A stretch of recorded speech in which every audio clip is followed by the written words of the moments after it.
जश्न बचपन के मंच पे सभी साथियों को सुप्रभात और आपको मज़दूर दिवस की शुभकामनाएं। मैं कमलेश अटवाल आज मज़दूर दिवस के बारे में आप लोगों से बात करना चाह रहा हूं। शायद ये एक ऐसा दिवस है जिसको हम शुभकामनाओं से ज़्यादा एक ऐतिहासिक संदर्भ में भी देखते हैं और इस संदर्भ में भी देखते हैं कि हमारे समाज में, हमारी पूरी सराउंडिंग में जो मज़दूर हैं उनकी क्या स्थिति है, उनकी वर्किंग कंडीशंस क्या है और वो किस तरह से रहते हैं। तो पहले हम मज़दूर दिवस के बारे में और चीज़ों को जाने तो पहले ज़रा सा हम एक अभी जो चीज़ें चल रही हैं उसको देखने की कोशिश करते हैं। ये कल मज़दूर दिवस की पूर्व संध्या पे रवीश कुमार, जो कि रमन मैग्सेसे पुरस्कार से सम्मानित पत्रकार हैं, उन्होंने कल एक रिपोर्ट दी और उसी का मैं एक स्क्रीन आपके साथ शेयर कर रहा हूँ कि बहुत सारे सामाजिक कार्यकर्ताओं ने, मज़दूरों के साथ काम करने वाले लोगों ने, सिनेमा जगत के लोगों ने, जिनमें से आनंद पटवर्धन जैसे लोग जो कि डॉक्यूमेंट्रीज़ में बहुत बड़ा काम है, संजय जी हमें आगे कभी बताएंगे, उन्होंने ये कहा है कि हम मज़दूर दिवस पे एक दिन का फास्ट लेंगे, हम उपवास करेंगे, हम व्रत लेंगे। क्यों लेंगे? मज़दूरों के प्रति कृतज्ञता जताने के लिए। क्यों? क्योंकि जो ये आधुनिक सभ्यता है, ये शहर, बड़ी बड़ी बिल्डिंग्स, आपके स्कूल्स, हॉस्पिटल, रोड, ये सारे की सारी व्यवस्थाएं बनाने में मज़दूर का सबसे बड़ा योगदान है। तो लेकिन वो मज़दूर मुझे याद आ रहा है, जब मैं दिल्ली गया तो मैंने देखा कि वहाँ पे एक बहुत बड़ी बिल्डिंग बन रही थी, लगभग 50 मंजिला बिल्डिंग थी। तो देखा कि इस बिल्डिंग में बनाने वाले मज़दूर कहाँ रहते हैं। मज़दूर उसी बिल्डिंग जहाँ बन रही थी, उसी कंपाउंड में क्या हो रहा था कि वहाँ पे टीन सेट में एक टीन का पूरा एक स्ट्रक्चर था, उसमें वो मज़दूर रहते थे। बहुत ज़्यादा गर्मी में, दिल्ली की गर्मी में, न उसमें पंखा था न कुछ था, खाली टीन का एक स्ट्रक्चर था। और उन्होंने वो बिल्डिंग बनाई और जिस दिन बिल्डिंग बन गई तो उसके बाद वो क्या करा, उन्होंने उनका सामान गाड़ी में डाला गया, ट्रक में, उनको कहीं दूसरी साइड पे ले जाया गया। तो जो हम लोगों का जीवन इतना आसान बनाते हैं, इस आधुनिक जो व्यवस्था है, इसमें जो इस व्यवस्था की चकाचौंध हम लोगों को दिखा पाते हैं, जो इतनी खूबसूरत दुनिया हमारे सामने बनाते हैं, वो मज़दूर अलग अलग हैसियत में। तो उनके लिए आज कृतज्ञता का दिन है। इसका ऐतिहासिक विकास या किस तरह से ये दिन आया, इसके बारे में हम अगली प्रेजेंटेशंस में आपने बात करेंगे। लेकिन जब हम लोग अपने घरों में लॉकडाउन में हैं तो शायद हम अपनी सराउंडिंग में ना देख पा रहे हों कि मज़दूरों की क्या स्थिति है। तो क्योंकि एक पिक्चर्स हज़ार शब्दों से ज़्यादा बोलती है, तो आपके सामने कुछ एक विजुअल्स की मदद से फील करने की कोशिश की जा रही है कि हम ये एहसास करें। जब लॉकडाउन की घोषणा की गई है, दिल्ली का आनंद विहार बस स्टेशन है, उत्तराखंड, या जब आपको उत्तर प्रदेश या नॉर्थ इंडिया की तरफ आना होता है तो आप इसी बस स्टॉप से आते हैं। ये हज़ारों की संख्या में मज़दूर अपने घर जाने के लिए इस तरह से आने लगे। कौन है ये लोग? इस तरह से क्यों जाने लगे? इनके लिए गाड़ियाँ या इनके लिए क्यों सरकार ने जब नीतियाँ बनाई या कुछ लॉकडाउन जैसी कुछ घोषणाएं करी तो ये लोग क्यों ध्यान पे नहीं आ पाए? कौन है ये मज़दूर? पहले हम ये जानें, तब तो फिर हम मज़दूर दिवस के बारे में जान पाएंगे। शायद इसके बारे में ना बोला जाए तो ही अच्छा है। ये एक प्रवासी मज़दूर अपने परिवार के साथ अपने बच्चे को लेते हुए जा रहे हैं। ऐसी हज़ारों फ़ोटो, दिल दहला देने वाली फ़ोटोज़ हैं जो मैं नहीं चाहता कि आज के इस मौके पे आपसे शेयर करूं, जिसमें लोग 1000 किलोमीटर्स दिल्ली से, मुंबई से अपने घरों में पहुंचे हैं और पहुंचने के बाद उनकी डेथ हो गई है। 12 साल की एक बच्ची के साथ भी ऐसा हुआ है। तो ऐसा क्यों हो रहा है इन मज़दूरों के साथ? ये एक मुझे कल एक एबीपी के पत्रकार हैं हमारे साथी, उन्होंने ये फ़ोटो भेजी है। तो ये ट्रक्स में जा रहे हैं, कोशिश कर रहे हैं अपने घर जाने की, क्योंकि ट्रांसपोर्टेशन अलाउ नहीं है। तो ये जो ट्रक सामान ले जा रहा है उसमें कोशिश कर रहे हैं अपने घर जाने की। इनके चेहरे के एक्सप्रेशन, चाहे आपको फोटोग्राफर के कैमरे को देखते हुए आपको बहुत अच्छे लग रहे हों, लेकिन जो दर्द है वो हज़ारों कहानियों के माध्यम से शायद आप लोग इतने इस तरह के अवेयर हैं तो आप लोग देख पा रहे हो उन सारी चीज़ों को। ये मुंबई की एक फ़ोटो है।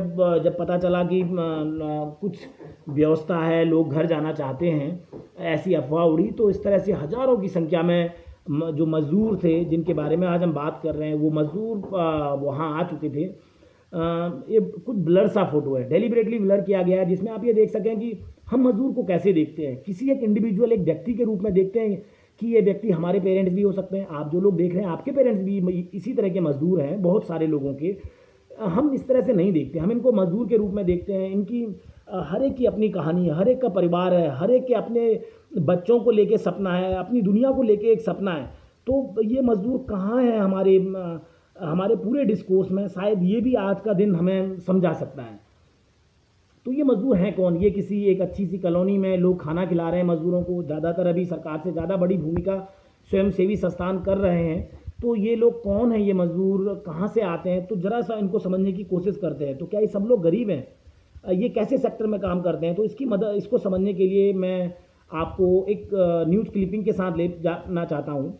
इसमें ये किया गया है कि वर्करों ने ये प्लान किया है कि वो क्या करेंगे, वो स्ट्राइक करेंगे सेफ वर्क प्लेस को लेके। अमेरिका में है और उन्होंने कौन है वर्कर? ये वर्कर है इंटरनेशनल वर्कर्स डे पे जो हड़ताल पे जाने वाले हैं। अमेजन, ठीक है, वालमार्ट, फेडेक्स, इतनी बड़े बड़े ऑर्गेनाइजेशंस के लोग हैं। और ये क्या चाह रहे हैं कि सिक लीव, जो इनको छुट्टियां नहीं मिल पाती हैं बीमारी की, हैजार्डस, और इनको जो इन्होंने अनपेड टाइम ऑफ वर्क, जो इन्होंने बहुत ज़्यादा काम किया है समय से ज़्यादा, उसका पैसा नहीं मिल पा रहा है। इनको PP, protective personal protective equipment, जो आपने देखा होगा डॉक्टर, हेल्थ कर्मी या आजकल लोग अपने आप को कोरोना वायरस के इन्फेक्शन से बचाने के लिए पहन रहे हैं, वो इनको नहीं मिल पा रही है। तो उसके लिए ये लोग आंदोलन कर रहे हैं। तो इसका मतलब एक बहुत बड़ी आबादी है, एक बहुत बड़ी आबादी है जो हमारा वर्कर्स या जिसको हम कहते हैं वर्क फोर्स या लेबर्स में आती है। लगभग भारत में अगर 2012 का डेटा है तो अभी हम कह सकते हैं लगभग 50 करोड़ के करीब ऐसी आबादी है जिसको हम वर्क फोर्स या जिसको हम लेबर कहते हैं। लेबर के दो तरह से भी इसको क्लासीफाई किया जा सकता है। ये 9th और 10th में हम देखते हैं। एक तो वो लोग जो ऑर्गेनाइज सेक्टर में काम करते हैं, अनऑर्गेनाइज सेक्टर में काम करते हैं। भारत की जो स्थिति है वो यूरोप और अमेरिका से बिल्कुल अलग है। भारत के 94 या लगभग बड़ी आबादी आपकी वो जो जहाँ काम करती है वो अनऑर्गेनाइज सेक्टर है। इसको बोलते हैं असंगठित। क्या होता है असंगठित सेक्टर, अभी हम अगली स्लाइड में बात करेंगे। और लगभग 6% के लगभग जो हमारा वर्कर है वो गवर्नमेंट के साथ, सरकार की जो अलग अलग कंपनीज हैं उनमें, या अलग अलग बड़े कॉरपोरेशन गूगल, फेसबुक या टाटा जैसी कंपनियों में काम करते हैं, जहां जिनके पास कुछ तरह की सुरक्षा है। तो हम एक बार इसको समझने की कोशिश करते हैं। ये शायद आप जब इकोनॉमिक्स 9th और 10th में जो लोग हैं या जो लोग जाएंगे उनके लिए मददगार होगी। तो क्या है ऑर्गेनाइज सेक्टर? ऑर्गेनाइज या संगठित क्षेत्र वहाँ है, उसको हम ऑर्गेनाइज सेक्टर बोलते हैं, जिसमें भारत में सिर्फ 6% लोग काम करते हैं। जहाँ पे क्या होता है, फिक्स वर्किंग आवर होता है, सिर्फ 8 आवर का जॉब। अगर 8 आवर के बाद 1 आवर का जॉब है तो उसके बदले आपको अच्छी खासी सैलरी मिलेगी। प्रोविजनल फंड, जब आप वो जॉब छोड़ के जाएंगे तो आपके पास एक फंड होगा जिसमें आपका कुछ कंट्रीब्यूशन और जिस ऑर्गेनाइजेशन में आप कंट्रीब्यूट कर रहे काम कर रहे हैं उसका कंट्रीब्यूशन डाला जाता है।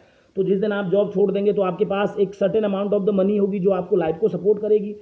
सोशल सिक्योरिटी, सामाजिक सुरक्षा होती है। ऑर्गेनाइज सेक्टर में काम करने वाले जो मजदूर होते हैं उनको आप जब चाहे हटा नहीं सकते, तो एक तरह की सामाजिक सुरक्षा उनके पास होती है। उनके पास पेड हॉलीडेज होते हैं। पेड हॉलीडेज का मतलब है कि अगर वो काम पे नहीं भी जा रहे हैं, वो छुट्टी ले रहे हैं, उसके बदले में सैलरी नहीं कटेगी।